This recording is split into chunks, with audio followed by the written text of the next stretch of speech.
Ethos Farm had the great honor of formally being sponsored fiscally by Plant Pure Communities. Plant Pure Communities is a nonprofit which is trying to promote good in the world through lifestyle and plant-based living across the United States and the world. And they saw fit to sponsor our farm as a project. So we now have the name of Ethos Farm Project. And I just wanted to tell you what that's about. The Ethos Farm Project concentrates on food and food systems and the way food is grown, because we've come to realize that it is food and its attachments that are responsible for 3 dire issues in the United States and across the world. And that is the decline of our health care. And Dr. Stancic is going to talk about that. We have a chronic disease state in this nation, which is driving us bankrupt and driving us to places we don't want to go.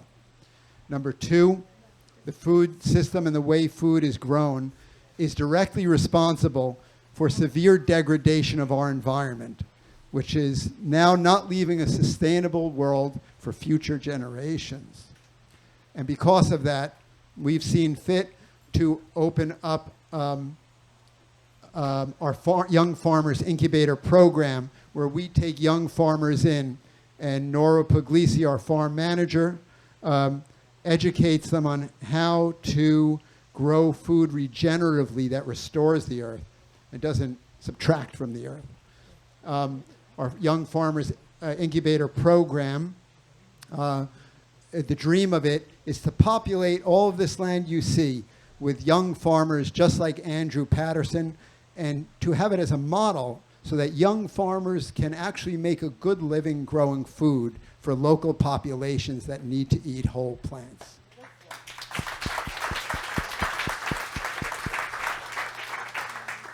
I don't think I was clear in telling you the first arm of this Ethos Farm Project is, of course, the one you're sitting in now, which is the Ethos Farm Days. And that's all about having wonderful physicians and other wonderful people like Dr. Stancic come and being available to the public so that the public has access to information like this that's evidence-based and can guide them into a healthier life.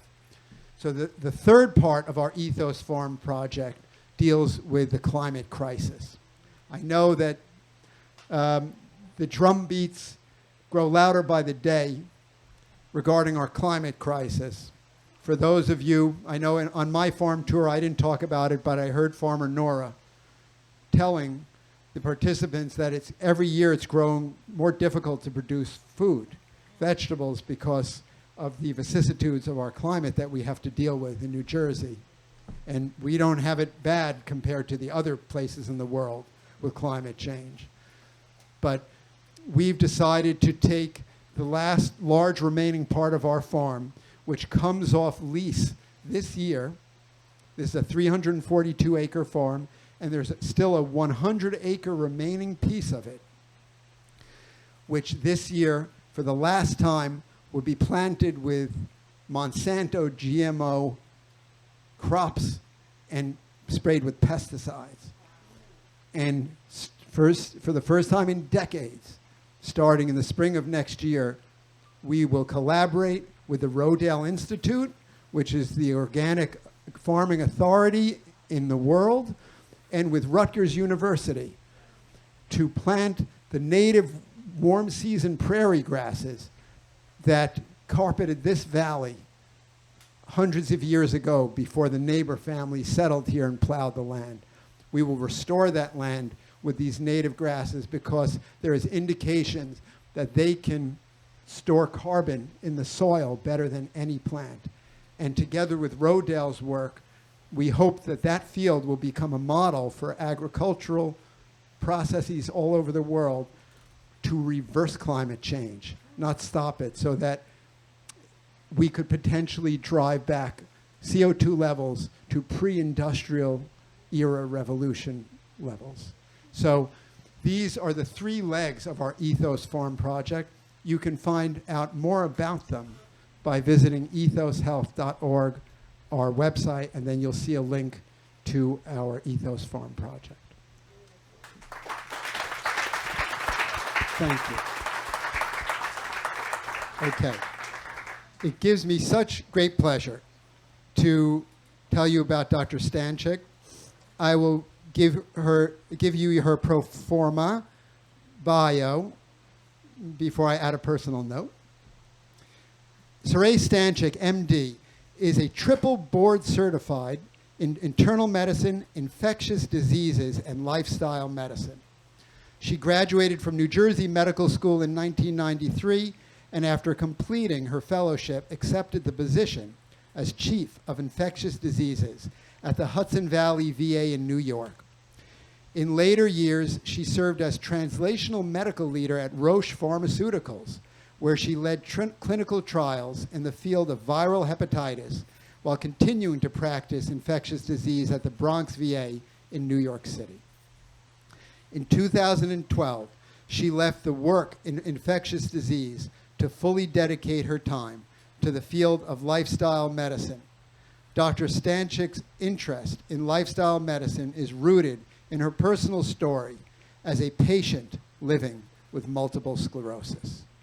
She is the founder of one of the first lifestyle medical practices in the country, and mentors the Lifestyle Medicine Interest Group at Rutgers, New Jersey Medical School. In 2018, she was appointed Chief Medical Officer for WellStart Health, a digital team-based intensive lifestyle medicine program. She is the executive producer of the documentary film Code Blue, Redefining the Practice of Medicine. Dr. Stancic seeks to spread the power of lifestyle medicine on a global scale and bring needed change to how we train physicians.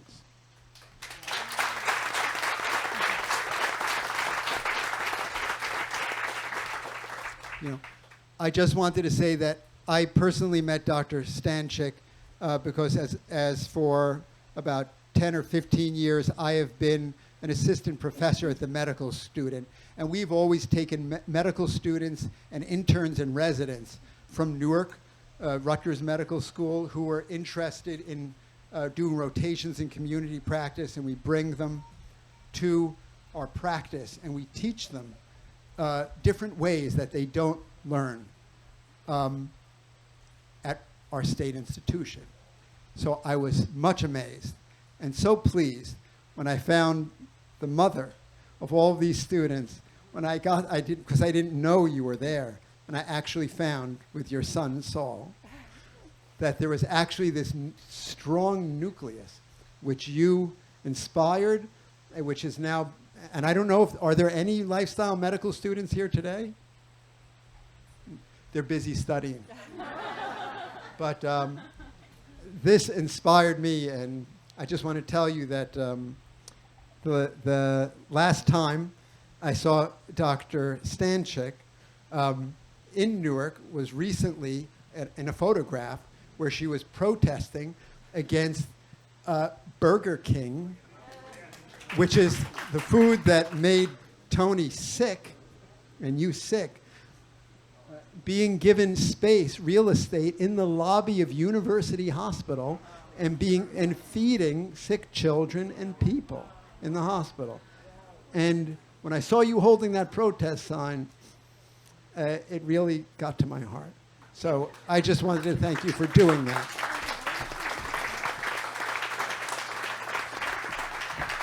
Thank you so much. I'm going to shut up now. Thank you so much. What a beautiful man. I mean, really, thank you. Let's round of applause for him. It is such a great honor to be here on this beautiful farm with all of these amazing people in the audience. I have to say, this is a privilege for me because both my in-laws are here and my sister. So this is a very special day for me. Now, last week I had the distinct honor of presenting at Plantstock in the Black Hills of North Carolina on Saturday, and on Sunday I presented at a medical conference in Denver, and on both occasions my slide advancer did not work. Now, Anthony has promised me that it will work today, so there it is, okay. All right, so I'd like to begin my talks by simply introducing myself to the audience. I have a difficult name, and here it goes. Saray Stancic, and I have been a physician for 25 years. Don't tell anyone. By training, I am an internist and an infectious disease specialist, a field I became deeply interested in as a young medical student. As Ron pointed out, I went to medical school in Newark, New Jersey in the late 80s, early 90s, and regrettably, that period was coincident with the height of the HIV epidemic. And as you might imagine, within that experience, I witnessed unspeakable human suffering and loss, and I wanted to be part of that solution. So when I completed my chief resident year in internal medicine, I went on to a fellowship in infectious diseases. Now, it's important for me to state this. I'm very proud of the work that I did in the field of infectious diseases over nearly 2 decades, not only in patient care, but also in research and helping to develop better treatments for those affected. But today, I no longer practice infectious diseases. Today, I practice lifestyle medicine. Now, here's where I typically say, how many of you have heard of lifestyle medicine? But I don't think I have to do that here because everyone here is fluent in lifestyle medicine. Relatively new discipline. In fact, the American College of Lifestyle Medicine is celebrating its 15th year in existence this year. Lifestyle medicine is focused on optimal nutrition, physical activity, stress management, effective sleep hygiene, the avoidance of tobacco, the reduction or near elimination of alcohol, and the importance of social interconnectedness. Now, why is all of that so important? It's important because we know that when we address these lifestyle behaviors, the scientific literature tells us we can prevent 80% of chronic disease. Isn't that extraordinary?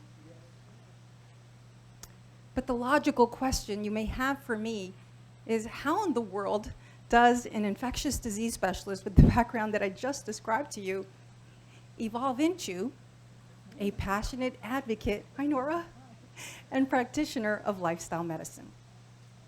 Now, in order for me to effectively answer that question, I need to share with you 2 separate experiences that occurred in my life that have shaped who I am today. One of them is a personal experience and the other a professional one. So I'd like to begin with my personal story. And for that, I'm going to take you to October 11th, 1995. Where's Tony? You see Tony, November 1st, 2015. We never forget that date, right? I totally, that resonated with me when you said that. October 11th, 1995, I was a 3rd-year medical resident, and I was on call at Beth Israel Medical Center, and it was a really, really, really busy night. One of those nights where your pager doesn't stop ringing. I was literally running from the ICU to the emergency room and back to the general ward all night. And it wasn't until sometime in the mid-morning hour, like 3 o'clock in the morning, I finally found an opportunity to make it back to my on-call room. And I remember making my way there feeling so deeply fatigued, something I had never experienced before. The minute my head hit that pillow, lights out. Shortly thereafter, as you might imagine, in the midst of that very busy call, I was paged yet again to address another urgent matter. But this time, when I tried to get up out of that sleeping position, an extraordinary thing happened. I couldn't feel my legs. I remember reaching down to touch them, and they felt as if they were someone else's. I stepped down to try to get help, and it felt as if I was stepping down on a bed of hot coals. Panic set in, and the next thing I recall, I was in the emergency room undergoing an MRI of my brain and spinal cord, and those studies confirmed a diagnosis of multiple sclerosis with multiple lesions in both my brain and spinal cord. And so just like that, everything changed. I was no longer that young, healthy, vibrant physician that had walked through the hospital doors earlier that morning. I was now a chronic illness patient admitted to the hospital. And with that came what I call the era of drug dependency as the parade of pharmaceuticals marched into my life. I was immediately started on IV steroids to treat that acute event, and then multiple medicines to treat my now failing bladder, peripheral neuropathy, spasticity, and pain. I was discharged 5 days later and told to come back in a week, because it was then that I would start what my doctor referred to as the DMT, or disease-modifying therapy. He told me this was the key to slowing the progression of this chronic neurologic disabling disorder, and without it, I'd likely be in a wheelchair within 10 to 20 years. I can tell you those are difficult words to hear when you're 28 years old. Of course, I was going to do whatever my doctor asked of me to prevent that from happening. So I returned a week later. He sat me down and he said, Saray, I want you to know that although this drug is quite effective, this is not going to be easy. This is a drug that you're going to have to inject every day. And I said, for how long? And he said, for the rest of your life. He said, this is a drug that has a significant side effect profile that includes fever, chills, muscle aches and pains, nausea, vomiting, diarrhea, anorexia, insomnia, injection site reactions, hair loss, depression, and suicidal thoughts, to name a few. But he said, don't worry. I know exactly what to do to reduce the likelihood that you'll ever experience any of those side effects. So my ears perked up. He said, 30 minutes before you inject the drug, you're going to take Tylenol or ibuprofen. And secondly, and most importantly, you're going to inject the drug right before you go to bed. This way, you'll sleep through all the side effects. Ladies and gentlemen, I can tell you that not once did I sleep through the side effects. I would inject the drug at 10 o'clock at night, and at 2 o'clock in the morning, I would awaken with violent shaking chills, fever, etc., etc. After doing this for a couple of weeks, I didn't think I could do it much longer. I mean, this drug was tearing me apart. I wasn't just an MS patient. I was still a physician trying to complete a residency. I was still a young woman trying to live her life. So I picked up the phone to let him know I was calling it quits. But before I could get a word in edgewise, he told me that's not an option, and he reminded me of the wheelchair in case I had forgotten. He said, listen, I know this is hard, but I also know what we need to do. What we need to do is treat the side effects of this drug with other drugs. So when I couldn't sleep at night, I was given a prescription for Ambien. When I couldn't wake up in the morning, I was given a prescription for Provigil, an amphetamine-like drug. And when I became depressed, because my life was unraveling, I was given a prescription for Prozac. By the time I was in my early 30s, I had snowballed into this chronic illness patient dependent on a dozen drugs to get through a typical day. And despite all of these medicines, my disease progressed and my quality of life suffered immensely. 8 years into the diagnosis, I was largely dependent on a cane or set of crutches. And to be frank, I began to lose hope. And then in 2003 came what I call my aha moment. You know what I'm talking about, when you see a little bit of light at the end of that deep, dark tunnel. And it came in the oddest of ways. At this point, I was chief of infectious diseases at the VA in New York. I was sitting in my office doing some paperwork, and my secretary walked in to deliver the Daily Mail, as she would every day. But on this particular day, she dropped this big stack on my desk. It caught my attention. I glanced over, and on top of the stack, I saw a journal.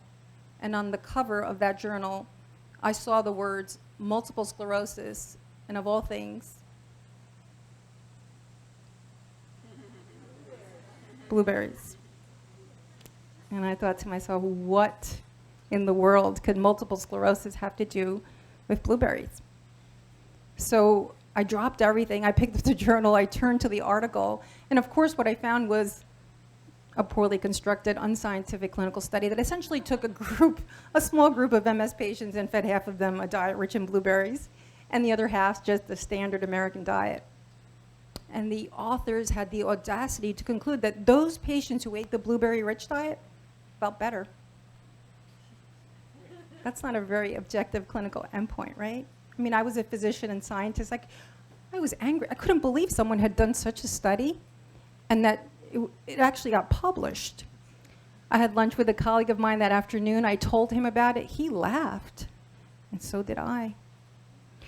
But there was something about this silly little blueberry study that I couldn't get out of my head. And it wasn't that I thought eating blueberries was going to solve my MS problems. A much more important question surfaced from that line of thinking. For the first time in my adult life as a practicing physician, I considered the following question: could there be a connection between diet and disease? Now, if anybody could answer that question, you'd think I'd be able to, right? I mean, I was a physician. 4 years of medical school, 4 years of internal medicine residency, another 2 years as a subspecialist. That was a decade of my life dedicated to higher education in the field of medicine. And I couldn't think of any examples in which any of my mentors, professors, or educators ever connected those two dots. But I remained curious. Maybe it was because I was desperate. I decided I needed to look into this question myself. So I turned to the scientific literature. I went to PubMed, which is our search engine, and I typed in the words multiple sclerosis and diet, chronic disease and diet. And what I got back, of course, was nothing short of remarkable. And this was one of the first studies that I came across, published in the New England Journal of Medicine in 1952, 67 years ago, written by this gentleman, Dr. Roy Swank. And in this publication, Dr. Swank talks about the incidence of MS in Norway, which, by the way, has one of the highest rates of MS in the world. And he drills down and he looks at the specifics of this increased incidence and notes that the highest concentration of MS is occurring in the inner farming dairy community, where they're eating a lot of animal sources of food, dairy, saturated fat. When he compares this to those Norwegians living on the coast that are eating primarily plants and fish, much lower rates. So back in 1952, Dr. Swank hypothesized that somehow saturated fat was playing a role in the pathogenesis of multiple sclerosis. Now, Swank didn't just leave it at hypothesis. He actually started treating patients with MS in the 1950s with a low-fat plant-based diet. And in fact, followed 140 patients over 20 years and reported his findings in the Archives of Neurology in 1970. But Dr. Swank didn't stop there. He followed this same cohort an additional 14 years and ultimately published his findings in the journal The Lancet in 1990. So what did he conclude after following 140 plus patients over 34 years? Those who adhered to the diet showed significantly less disability and lower mortality rates. Of those that survived, 95% remained physically active. 95%. I found that conclusion extraordinary. And I began to wonder, how was it that I had never learned about Swank and his work? And it wasn't just Swank. When I did that search in 2003, there were several articles, dozens of articles, that confirmed and substantiated Swank's work. I wondered how it was that I didn't know about it, and why was it that my doctor, who was one of the best MS doctors in the country, had never asked me about my diet? Was it possible that he didn't know about it? So I decided to call him, make an appointment to meet with him, and yes, this is exactly what he looks like. So equipped with all of the data, I made copies of all the articles that I had uncovered. I highlighted all the segments that I thought were relevant that I wanted to assure that I conveyed to him. He sat across the room from me very patiently and allowed me to say everything I had to say. When I was done, he got up, walked over to me with a look that conveyed both pity and disgust. He put his arm on my shoulder, which I've learned is always a bad sign. And he said, "Saray, do you really think that changing your diet is going to, in any meaningful way, change the course of this chronic, neurologic, complicated autoimmune disease?" Listen, I know you don't want to hear this, but what you need to do is you need to take your medicine as prescribed. And if you want to blame anything for having MS, you can blame your genes, because that's why you have MS, and there's nothing you can do about that. So as you might imagine, I left this visit feeling quite deflated, whatever hope I had conjured up had been swiftly washed away, but not for long.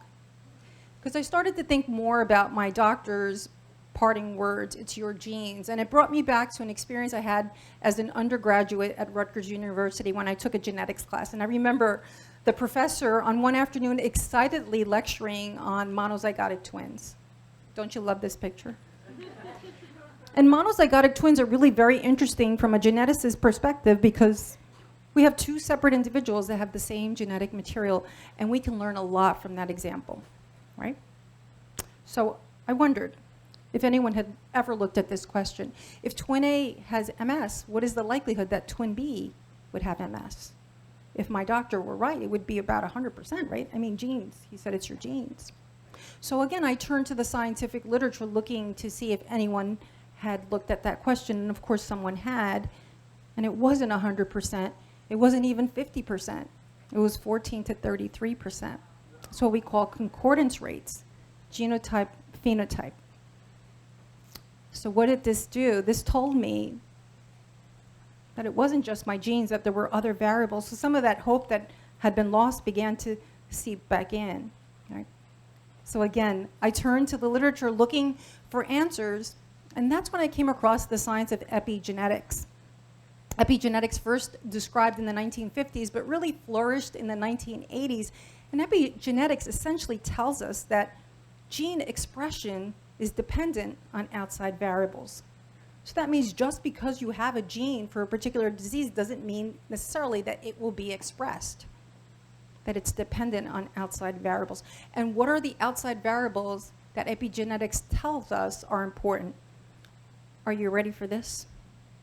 It's things like diet and nutrition, physical activity, stress, alcohol, smoking, lifestyle medicine, right? And I love this image because it so nicely captures epigenetics. We have this gentleman in the center of the slide, and we see his double helix DNA, and on either side of him, two very distinct sets of decisions, right? On one side, we have a gentleman who is active, the windows open, sunlight flowing in. He's eating a lot of whole plants. On the other side, we have a gentleman who's a couch potato. Curtains are drawn. He's eating a lot of processed garbage. And we see that he looks very different externally, right? But we can imagine what he looks like on the inside, what the intima of his coronary arteries might look like, or if he had MS, what the damage in his myelin might look like. Genes, of course, play a role, but don't kid yourself. Lifestyle matters most. At some point, I had read enough. I was convinced that I needed to implement changes in my life, and I needed to come to the conclusion that my doctor, no matter what, was not going to come on board. I so desperately wanted his support, but it just wasn't going to happen. So in 2003, I made another unconventional decision in that I decided that I was going to taper off responsibly every one of those medicines, and instead I would focus on every aspect of my lifestyle. So the first thing I did was I changed my diet, and I adopted a whole foods plant-based diet. Now, why did I do that? Why not some other popular fad diet of the day? Keto, paleo, Atkins. Why did I choose a whole foods plant-based diet? Because the overwhelming body of evidence in the scientific literature pointed to a diet rich in fruits, vegetables, whole grains, legumes, nuts, and seeds as being the ideal diet for all of us. Not for MS, not for diabetes, not for heart disease, but for all of us. I began to exercise. Do you know that in the 1990s, I was told not to exercise? It was falsely believed back then that exercise worsened MS. So for 8 years, I did nothing. I was highly deconditioned. And when I started this lifestyle change, my husband bought me a stationary bike, and he would have to assist me to get onto it. I could do a minute, and then exhausted and in pain, he would assist me to come off, and it would take 15 to 20 minutes to recover. But the next day, I got back on, and the day after that. And over time, I built strength and endurance. Stress. I was the chief of my division at the VA. I brought my team together, and I explained to them that at 5 o'clock, Dr. Stancic was going home, unless there was a patient emergency. I wasn't going to do that extra research project. I wasn't going to take on those extra clinic hours. And you know what happened? It didn't happen in a week, and it didn't happen in a month, but over time, I started to feel better. At first, it was something as subtle as I could stay up past Jeopardy. Or on a particular day, I got to my office and I felt confident enough to leave the cane in the car. I'm often asked, Dr. Stancic, how long did it take before you knew really that you had made the right decision? And it's hard to say, but there is one day that I remember well, and I happen to have a photograph of it, and there it is. It's July 2nd, 2005. And the reason I have a photograph is because my friend Tim was married on this day, and he invited my husband and I to attend. And I remember this day very well because I did two things on this day that I hadn't done in a long, long time. And it's going to sound very trivial to you, but to me it meant a lot. I wore heels and I danced with my husband. Around this time, a visitor came over, and that happened to be my brother, who lives in Los Angeles, so I don't get to see him as often as I'd like. We live on opposite coasts. And he was very happy to see that I had lost weight, that I looked happier, more hopeful. The cane was not beside me. He also had some good news for me. He had recently run the Los Angeles Marathon, and he was sharing that experience, the excitement of crossing the finish line. Towards the end of that conversation, he glanced over at me and he said, I know this is going to sound crazy to you, but I think you should run a marathon. I was like, what? I told him, I can't run a marathon. I have multiple sclerosis. And I always say to him, that is the greatest gift he ever gave me, because saying those words out loud in such an angry fashion awakened me. I realized that I was living my life as this woman with multiple sclerosis, and when that label came, so many things I could do and couldn't do, could do and couldn't do. And I realized I needed to drop that label. So my brother had planted the seed, set his way back to Los Angeles. And I tried to do a little running. It didn't go so well. I fell, scraped my knees. But I would heal, and some time would pass, and I would try again. There's this little nature preserve right down the street from where I live. It's called the Saray Farm. And there's a little body of water in the center of it and a little path around its edge. If you make it the entire way around, it's about 1.1 miles, so it's not a lot. I remember the first time I made it the entire way around without falling or stopping, and I felt invincible. Wonder Woman invincible. I called my husband to let him know, someday I'm going to run that marathon. I don't know how and I don't know when, but someday I will. And I'm happy to share with you that on May 2nd, 2010, I did cross the finish line at the New Jersey Marathon. Thank you.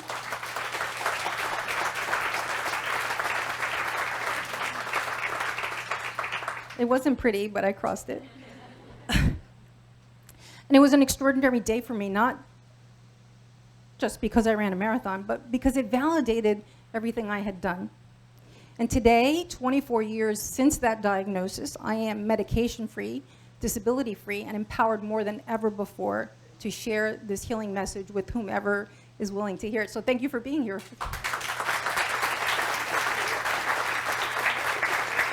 Okay, so that's my personal story, the first piece of that puzzle. Now my professional experience is just as important.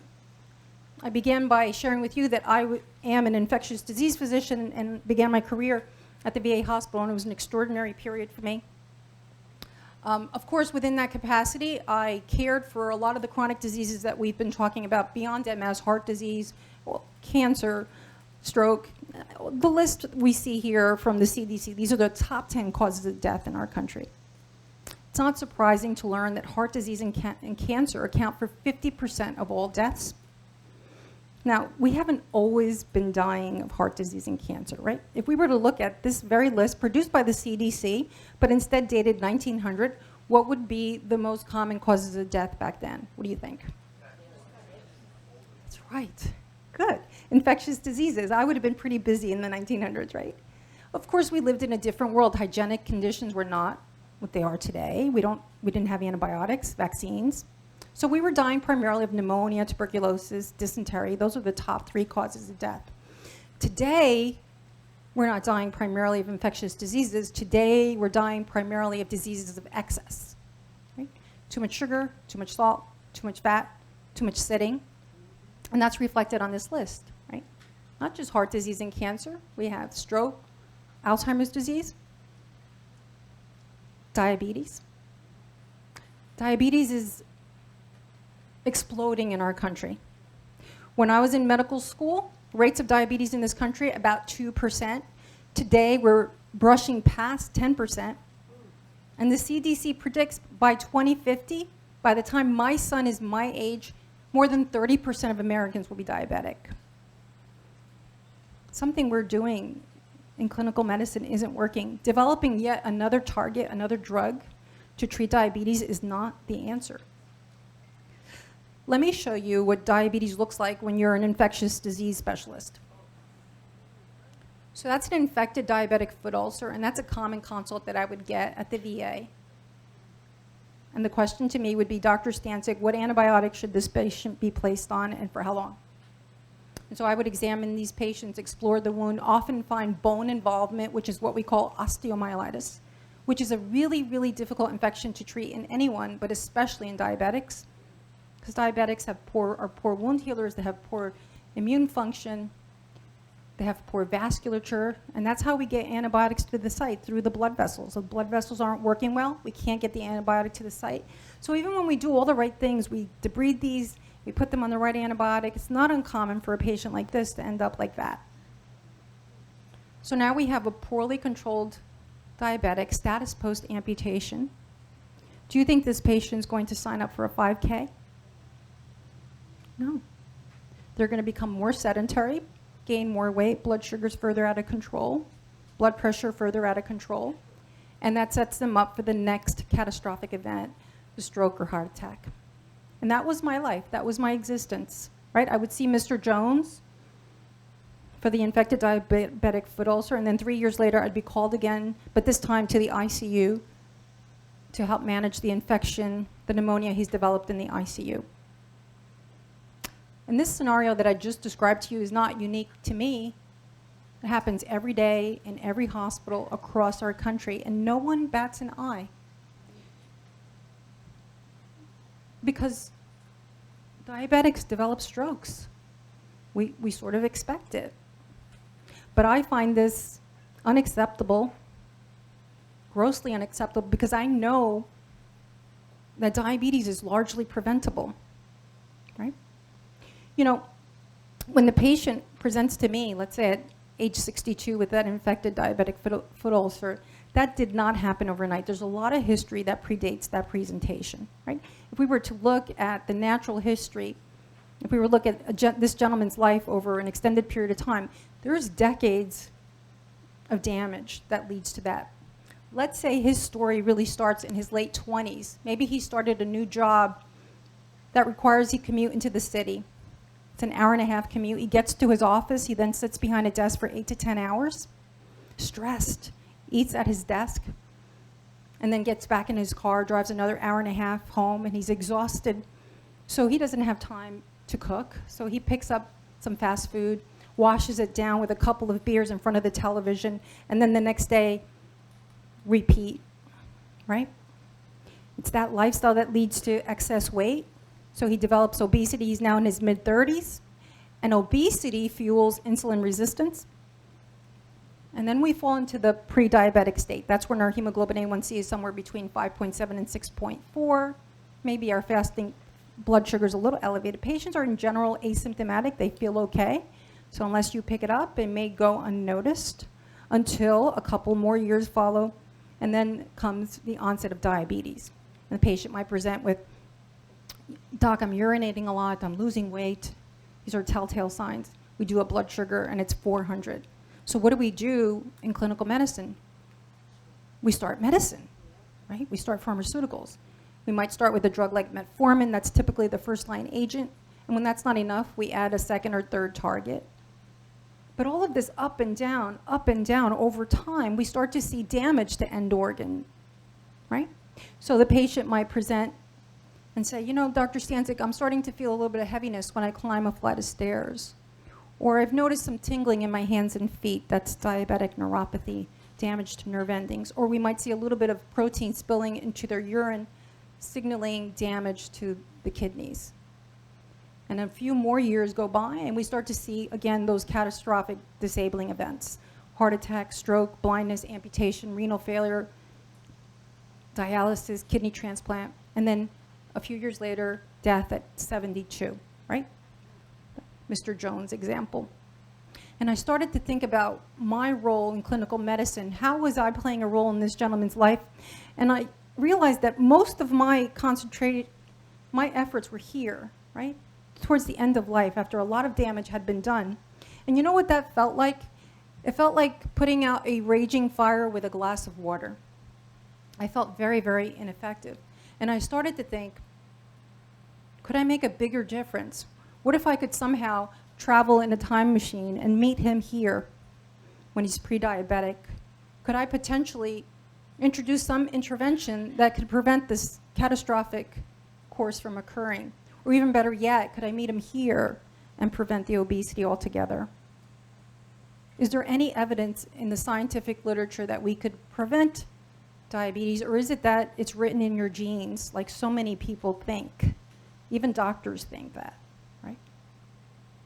Could we prevent this from happening? What does the literature tell us? This is the Diabetes Prevention Program, and it's an extraordinarily important study, randomized clinical trial published in 2002 in the New England Journal of Medicine. And here they looked at 3,200 pre-diabetics. So patients that are still in that red flag period, they haven't yet been diagnosed with diabetes, but if we do nothing, they're likely to become diabetic. And they were randomized to receive either metformin, lifestyle, diet and exercise, or placebo. And they were followed for a couple of years. And here's the end point. What we're trying to understand is, could we prevent diabetes from happening, right? So how did metformin do? Pretty good. 31% reduction in that catastrophic pathway. That's not bad, but metformin is a drug. It has a side effect profile, and even a black box label for lactic acidosis, which can kill you, right? What about lifestyle? How did lifestyle do compared to placebo and metformin? 58% reduction. Twice as effective as metformin, yet today in clinical practice, the average physician will just write a prescription for metformin, even though we have a randomized clinical trial published in the New England Journal of Medicine that clearly states lifestyle is twice as effective. What about other diseases that we talked about, heart disease, cancer? Can we make a dent in those? This is the Potsdam study. It's a study that's often quoted by lifestyle medicine physicians, published in the Archives of Internal Medicine in 2009. Very large observational study done in Germany. They looked at 23,000 patients, so not 10, 23,000 patients, so a highly powered study. And they wanted to understand what happens when we engage in these 4 healthy lifestyle behaviors. When we eat a healthy diet, defined as one rich in fruits, vegetables, whole grains, limited animal sources of food, no smoking. Smoking is the worst thing you could do. Exercising 3.5 hours per week, about a 30-minute walk every day, and maintaining a healthy weight. What type of benefit did they see in this study? Overall, 80% reduction in chronic disease. Extraordinary. Those 4 simple behaviors, this is what we get. But if you drill down and you look at the specifics behind 80%, 93% of diabetes is preventable. This is the disease I just told you is exploding in our country. We have the knowledge and understanding today to prevent 93% of that, and we're not doing it. What we're doing is developing yet another target, another drug, to treat diabetes. It's not just diabetes. 81% of heart attacks, 600,000 Americans die each year. We could prevent 480,000 deaths by changing our lifestyles. Half of strokes prevented, and even a third of malignancies prevented by lifestyle change. Now, there's always a skeptic in the audience that says, well, maybe that's the German population. Is it something that we can reproduce? Is it? I'm so glad you asked. This study was published in 2016 in the Journal of American College of Cardiology. Here, a large population of Swedish men, 20,000 plus. Again, what types of benefits did they reap from healthy lifestyle behaviors? Conclusion, 4 out of 5 heart attacks prevented. Help me with the math here. Is that not 80%? It is. Ladies and gentlemen, this data is indisputable and it's reproducible. It's undeniable. And it's extraordinary that not every physician, not every healthcare professional is not screaming this from the like mountaintops. This is extraordinarily simple and it saves lives.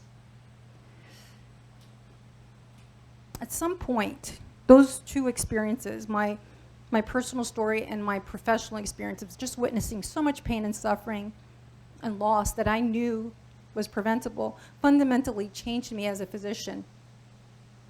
And in 2012, I decided that I was going to make another irrational decision and leave behind the practice of infectious diseases and focus solely on this idea of lifestyle medicine, not only in helping patient care, but also, importantly, playing a role in physician education and changing the future generations of physicians to assure that they're all equipped and understand the power that lies in lifestyle medicine.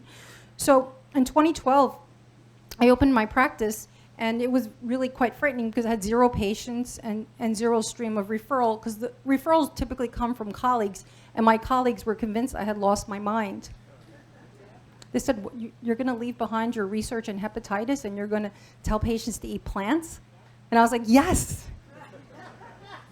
You can see how that might not have gone over very well. But you know what happened? Patients started to call and schedule appointments, and we started to do the hard work that Dr. Weiss does here with this amazing group. And patients started to lose weight, and they started to lose prescriptions, and they started to feel better, and they started to tell their friends and family, and the practice began to grow organically. One of the most amazing things about my practice that I could have never predicted when I started was today I have about 40 patients in my practice that are also doctors. And how did that happen?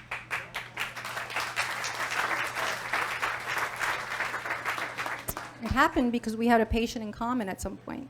We had a diabetic patient, and the diabetic goes back to see their internist or endocrinologist after 6 months and says, wow, your hemoglobin A1C is 5.2. You're off your metformin. You've lost 60 pounds. What are you doing? Well, I went to see this lifestyle medicine doctor, and we talked about plant-based nutrition and exercise and stress and sleep. I feel amazing, doc. Give me her number. And then they often call me at first, and they're really like angry.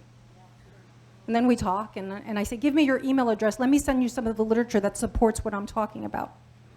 And then they give me a call a few days later, and they say, you know what, I want to come visit with you. And I say, okay, you want to come over? We'll have some tea. We can go for a walk. And they say, no, I want to come see you as a patient because I'm obese, I have heart disease, and I'm depressed.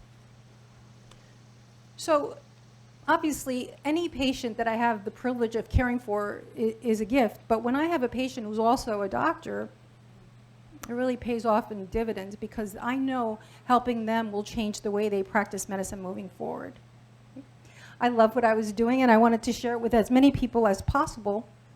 So I did what I could. I did a lot of public speaking, interviews, podcasts, whatever I could to get the word out. Because this is a simple thing. We can all do this.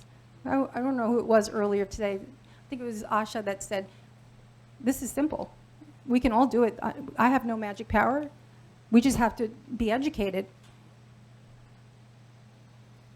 One of the things that kept coming up during these interviews, and as I began to expand, my speaking, and a lot of times, and even within my own practice, my patients who were doctors, and calls would come in or emails would come in, a lot of the doctors would say to me, how is it that we didn't learn this in medical school? Right? Isn't that extraordinary? We didn't learn this in medical school. We're all intelligent physicians, hardworking, passed our boards, went to the right residency programs, yet we don't learn anything about this all-important intervention that can prevent 80% of disease. And I was struck by this. This poor guy thinks he just missed the class because he got in late. But he didn't, of course. We're not learning any nutrition education in medical school. In fact, only 1 in 4 medical schools meet the federal requirements for nutrition education, which, by the way, are a joke. It's only 25 hours over 4 years, and that's not even real nutrition education. The education we get is you're going to learn how to treat beriberi or scurvy. Scurvy, do you know what scurvy is? Vitamin C deficiency. We used to see that in Pirates. We don't see scurvy. So the point is it's a complete waste of time. And the sad part is, and this is another conclusion from a study, the sad part is that the American public, not the American public, the global public believes that physicians are the experts. So if you have a nutrition education, if you ask the average person, who would you ask about what an ideal diet looks like, they'll say, my doctor. Right? Physicians are considered by the public to be the best and most credible source of information about nutrition.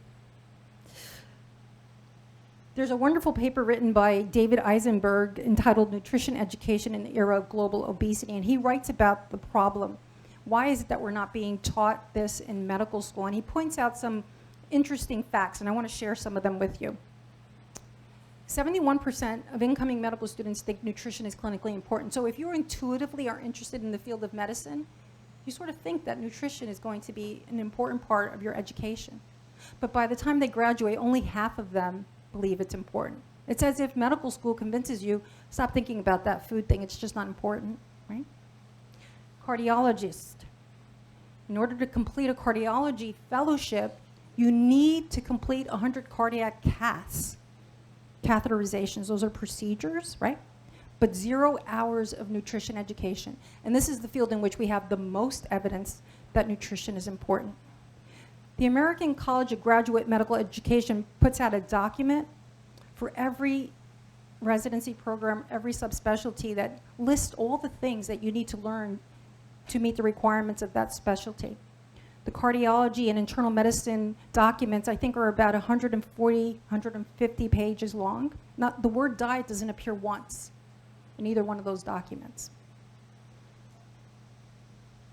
The medical boards do not test on nutrition or lifestyle.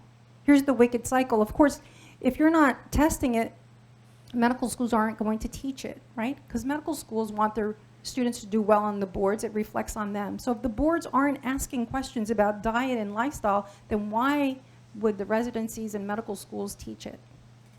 So it's a really wicked cycle.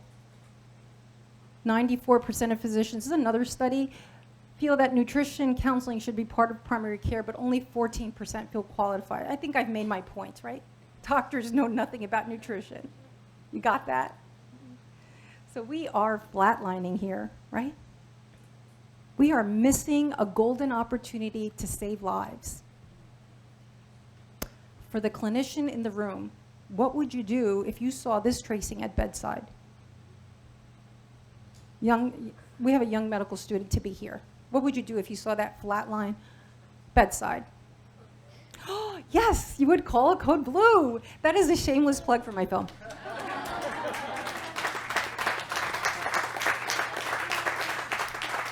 We didn't practice that. She got that on her own. So she's going to be a very good doctor. That's why she is 99% time. Yes. We would call Code Blue. You do know what a Code Blue is? A Code Blue is when we run to the bedside to resuscitate a patient. They're in cardiopulmonary arrest. And that's why I named the film Code Blue, because I believe the healthcare system is in cardiac arrest. We need to resuscitate a dying healthcare approach. And that's what the film is about. The film is not only about telling and advising and educating and informing the public on the importance of our dietary choices, our lifestyle, movement, stress, all of those things are important. But the other message that was critically important for me to convey is that we need to change the way we train physicians, because they represent health in our society, and if physicians can't speak to the power of nutrition and lifestyle, then we're in trouble. Okay. Have any of you seen the film? Right. Well, Dr. Weiss is in the film, and it's a very important piece. It's the worst part. No, he's awesome. Okay, it's not just me and Dr. Weiss and other lifestyle medicine physicians that think the medical education model is broken. This is actually the American Medical Association in 2015 said this: as medicine and healthcare delivery in our nation continue to evolve in new and exciting ways, the U.S. medical education system, which is based largely on an educational model more than a century old, has not kept pace. They know. But they're not doing anything. And what is the antiquated medical education model? How do we train doctors? We train them based on pathogenesis, right, which is the mechanism by which disease is caused. And that's important. You need to learn that in medical school, the mechanism by which disease is caused. We become disease detectives in medical school. We learn how to sniff out disease. We're good at that, right? We take thorough histories and physicals, and we do blood work and imaging studies, and then we come up with a differential diagnosis. And then as we continue to collect data, we start to limit down on the diagnosis, on the differential, until we arrive at a diagnosis. And once we have a diagnosis, our therapeutic intervention is typically a pharmaceutical or a surgical or procedure intervention, or sometimes both. And all of that is important. But the problem is that the medical education model misses the entire other half of health, right? And that is what we call salutogenesis. You ever heard that word before? It's the opposite of pathogenesis. Salutogenesis is the process through which health and well-being are produced. We don't know how to keep people healthy. Right? And so what would salutogenesis look like in medical school? What types of classes would we receive? It would be modules on nutrition, exercise, sleep, mindfulness, self-care. Do you know that physicians have the highest rate of suicide of any profession? We don't know how to take care of ourselves. How about we learn how to take care of ourselves? We should be our first patient. We should be the example for our patients. If we did this, if we incorporated salutogenesis and the lifestyle medicine into the core curriculum, we would produce a different type of physician, right? Look how good she looks. A new generation of physicians empowered to address the current healthcare crisis. I want your picture. I'm going to replace it. Put it up. Just last week, we had our white coat ceremony. You're going to do that next year. So the white coat ceremony, they didn't do this when Ron and I were in medical school. I think they started a couple of years after us. But it's a beautiful thing in that before they start medical school, the students are brought all together with their family, and they bring up their white coat, and one of their professors helps them don the coat for the first time, and then they all stand and cite the Hippocratic Oath, which is an extraordinary moment. I know for me it was when I graduated. I'm sure for you, Ron, it was too. What a privilege. I always tell my students the Hippocratic Oath, the modern version, includes 340 words, and they're all important. And I expect that they understand the importance of each and every one of those words. But of the 340 words, I submit to you that these 13 are the most important. I will prevent disease whenever I can, for prevention is preferable to cure. And I leave you with this quote, this beautiful quote from Maya Angelou: do the best you can until you know better, then when you know better, do better. We know better today, and it's time for us to do better. Thank you.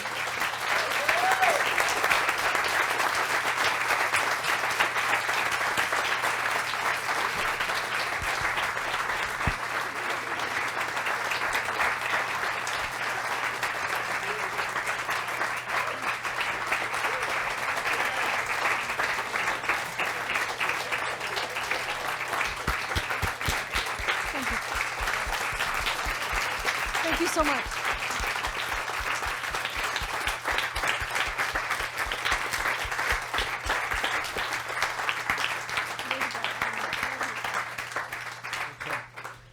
Does anyone have a question? Okay, we'll take a few questions. I'm going to come to the audience. Okay. I'm going to choose you. Please stand up. Enunciate. Yes, sir. Yes, my question is, in this country there are lots of HMOs and Medicare Advantage plans, and if I understand their business model, if they keep people healthier, then they make a better profit. So my question is, under those circumstances, why don't they give more attention to lifestyle medicine? That's a very good question. Ron, you might be better at answering that question. You have more experience in that area. Okay. Well, I think it's complicated. That's all why I things tossed in it over life to you. are. Yeah. So, Dr. Mcdougall, I believe, I don't know if any of you know him. He's one of the founding fathers of this movement. Years ago, went to Minnesota Blue Cross Blue Shield and demonstrated in like a year or two long program that within 1 year, Minnesota Blue Cross Blue Shield could cut their loss runs by 40%. In other words, the money that Blue Cross has to pay out because of these chronic diseases that Dr. Stancic was talking about, within 1 year of adopting a plant-based whole foods diet. That doesn't even account for the years that occur after that, because as you saw from Dr. Stancic's presentation, a lot of chronic diseases, they have a very long trail over your life. So the savings from there would even be greater. What do I believe? I believe it's because of human obstinance and inability to accept reality, the truth, inability to get rid of or relieve yourself of your prejudices and accept new ideas. And I think that's why. I think that people don't grab onto a lifestyle like this because of all the reasons we've been talking about today, and that includes the leaders of industry and the insurance company. What do you think? I agree. I mean, I think change is hard to come by. In January of 1964, the Surgeon General put out a report that clearly, based on 7,000 studies, clearly told us that tobacco use led to heart disease and cancer and COPD, and we continued in large part smoking. Even doctors kept smoking. Do you know, it wasn't until the early 1990s that we removed cigarettes from hospitals. Nearly 30 years after the Surgeon General told us of the deleterious effects of smoking. I don't think you know this, Dr. Stancic, but I spent most of my residency at the Veterans Administration in Washington. Oh, I didn't know that. Yeah, and when I was an intern, I remember going to retrieve my diabetic patients and VTAC patients with fatal arrhythmias from the smoking room Sure. in the hospital. The Veterans Administration allowed them to smoke and allowed them to smoke even on common wards. So, Absolutely. In the 1980s, when you were admitted to the hospital, you got 2 packs of cigarettes in your... Yes. At admission. They were actually given by the... It's terrible. But anyway, we know better, we do better. Doc, I had a question. That doctor who was treating you, who didn't told you, Yes. it's genes, did you ever see him again? I did actually. I saw him about 2 years ago. I wanted him I wanted to interview him for the film because I wanted to present his perspective. I called him, and he was really happy to hear from me. When he saw me, he was surprised that I was walking. He gave me a big hug, and the first question he asked me was, "What medicine are you on?" Good God. And the minute I said I wasn't on any medicine, that I was on this amazing plant-based diet and lifestyle, he rejected what I had to say and didn't agree to do the interview. Wow. But he comes from that generation where they're stuck in their ways and Yeah, I have an observation. I'm an economist, and I always say follow the money. yes. And so in my perspective, Yeah. there's a lot of special interest involved in Sure. the medical industry. Yeah. And it's not in their interest to promote Yeah. lifestyle medicine. Well, we talk about this in the film. I hate to say it, but open heart surgery makes a lot of money. It's for hospitals and. Hi, what is the difference between lifestyle medicine and functional medicine? I know there's a whole functional medicine movement. Yeah. So For me, lifestyle medicine is different from functional medicine and integrative medicine in that lifestyle medicine is fully 100% evidence-based. So, hi, doctor. Hi. Thank you for giving the presentation. It was amazing. Thank you. So I just want to know what you think the path forward is for medical education, because I know I've heard from so many people that there's just so much resistance in changing it. And as a future medical student, like, this is my entire mission in life, is to join legions of doctors like you and Dr. Weiss. But I am intimidated by probably the brainwashing I'll undergo in medical school and the resistance I'll probably face. So what do you think? What do you think are the biggest challenges, and what do you think is the way forward? I think the biggest challenge is removing the dinosaurs, like the people who are not willing to, despite the evidence. Again, 7,000 studies supported this Surgeon General. It took 7,000 studies to put this report together, and that's where we are today. I mean, we have more than 7,000 studies that speak to the importance of plant-based nutrition and lifestyle, and yet it's still being ignored. And I think we have to make a little bit of noise, and that's what the American College of Lifestyle Medicine is doing with these lifestyle medicine interest groups at different medical schools. I can tell you that there are medical schools that are changing. One of the medical schools we feature in the film, the University of South Carolina in Greenville, is a medical school that opened its doors 5 years ago, and it is built on the principles of lifestyle medicine from day one. Dr. Jennifer Trilk is the brains behind that amazing, beautiful school, and she tells her students day one when they walk through the door, you are your first patient.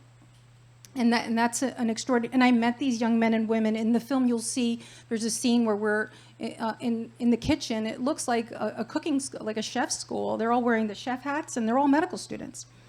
But so they're trained. There are schools that are doing this. I can tell you that even our school is starting to move a little bit. Last May, I was invited by one of the deans to give a lifestyle medicine lecture to the entire class of 2021. 2021, I think it's, yeah. So there's movement. I'm getting a lot of invitations to speak at grand rounds for internal medicine, or even I had the wonderful opportunity of speaking at the University of Buffalo to the neurology group. So all MS doctors in the audience, some of them gave me dirty looks, but some of them smiled. So I think and I have doctors, MS doctors, because I see a lot of MS patients. So MS doctors from NYU, Columbia, calling me and wanting to collaborate with me. I've made inroads with the MS Center in Teaneck, with Dr. Picone there, having conversations with her, at least introducing ideas. So I think I've had an opportunity to speak to the MS Society and do an interview with them in hopes that this will be received by their MS doctors. My dream is to be able to go to the neurology annual meeting and give a talk on and speaking to the evidence. Before you were talking about cholesterol and Tony's dramatic drop in cholesterol, and you might think, well, cholesterol is important in heart disease, but guess what? Cholesterol is a very important biomarker of disease activity in multiple sclerosis. Did you know that? There's a wonderful meta-analysis published in 2015. Ron, if you don't have it, I have to send it to you, which clearly shows as cholesterol drops, MS outcomes improve. As we lose weight, MS outcomes improve. As we become more active, MS outcomes improve. So what's good for the heart is good for MS, is good for everything. So the diet that we talk about here is not an MS diet or a diabetes diet. I say this all the time. We should all be eating this way. I'm actually writing a book right now, and it's something that I resisted for some time because I said, well, my book is just going to be two words. You're going to open the book, and it's going to say eat plants. It's not that complicated. But then my publisher said, you have to write more than that. So I'm working on it. But really, my hope is my book is going to be so simple. I want people to walk away thinking, wow, this is easy. I don't have to count calories and points and weigh food and carbs and protein and fat and macro. It just gets so crazy. And every day there's some new program or protocol. And I think we can just make it simpler and hopefully shift this standard American diet that is truly doing so much damage. I'm sorry, I went off on a long time. That was great. I was like, wow, I'm getting so much more than I asked for.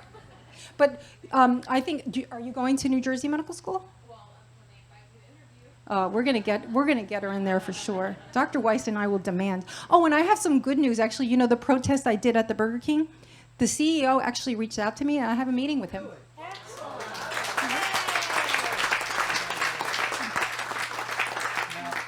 That Burger King Has been there. predate you a little bit. Just a little. When you graduated, 93. I graduated 88, and that was there when I got there. Yeah, So it's been there. You can And I've been imagine trying to get it out for 25 years. for decades. Yeah. All the disease that place is. I just wanted to make a quick comment about what you said about Dr. Mcdougall and what the gentleman said about money.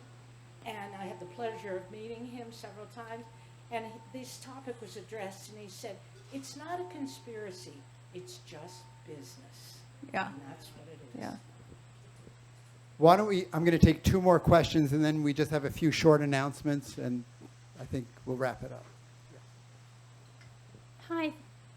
Thank Hi. you so much for your time. Thank you.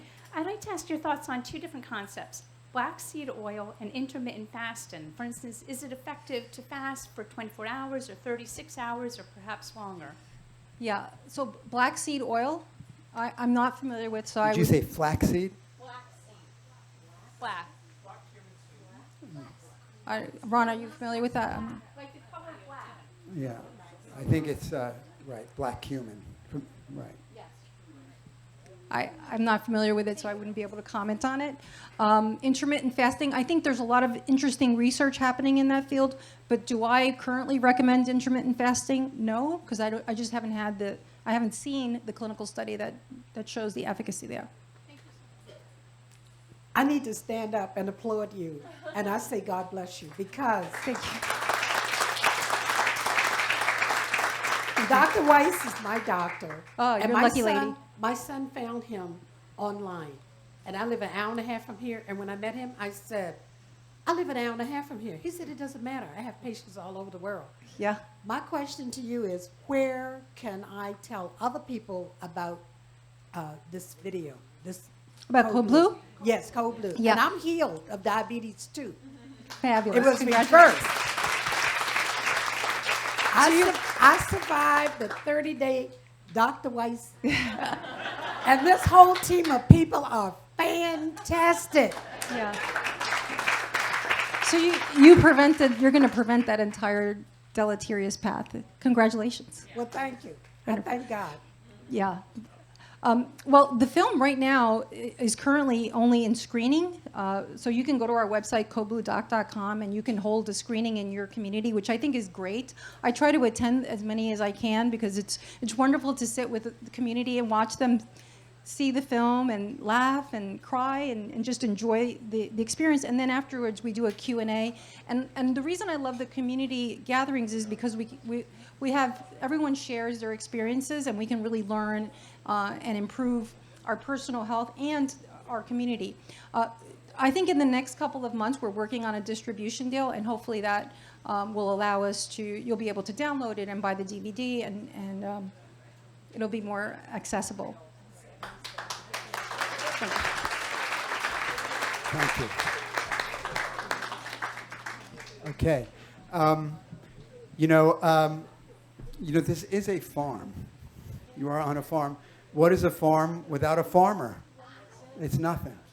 So I would just like to introduce the farming superstar, our leader. Well, there are many farming superstars here, but this is the mother of all the other farmers, Nora Puglisi.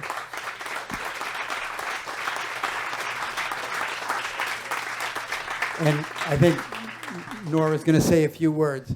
But before I do that, I want to let you know that these events have been made possible by the very hard work of a lot of volunteers today. And I just want to read their names so you can hear who they are. Kathy Masiello, Evan Masiello, Henry Masiello, Anthony Masiello, or as he's known in his household, King Masiello. Karen Spiridakis, Sophia Spiridakis, Michael Spiridakis. Seems like we have a plant-based family thing going. Tristan Gibson, Rose Lopiano, Laura Sweatman, Jenny Sweatman, Denise Bowe, and Kerrigan Brennan. Thank you so much for all the volunteers. Okay. So we're going to be eating in a few moments at the potluck lunch. But first, a few words from Nora. Okay, I won't take very long, but it's wonderful to see you all here. It's tough to follow what we all just heard, but I just want to give you a brief rundown of what we do here at the farm, growing vegetables. So we have our farm stand here, if you haven't seen it, and it's still open until 3 o'clock, so we would encourage all of you to make a visit. We're a certified organic farm. We have a 12-acre growing field right over here, adjacent to our farm stand. And we use and are committed to using regenerative practices to bring you what we hope will be the healthiest food around town.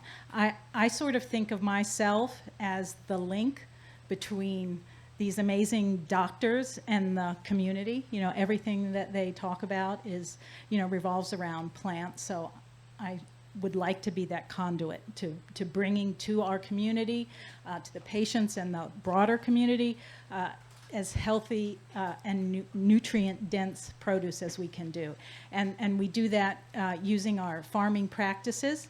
Along with trying to grow really healthy plants, we're also really interested in trying to grow young farmers. As many of you may know, along with the climate crisis, we have a farmer crisis in this country where most of farmers are sort of my age and older, and we need an influx of young farmers. And not only do we need more young farmers, we need them well-versed in the kinds of methods and practices that we use here on the farm. So to that end, we have something called a Young Farmer Incubator program.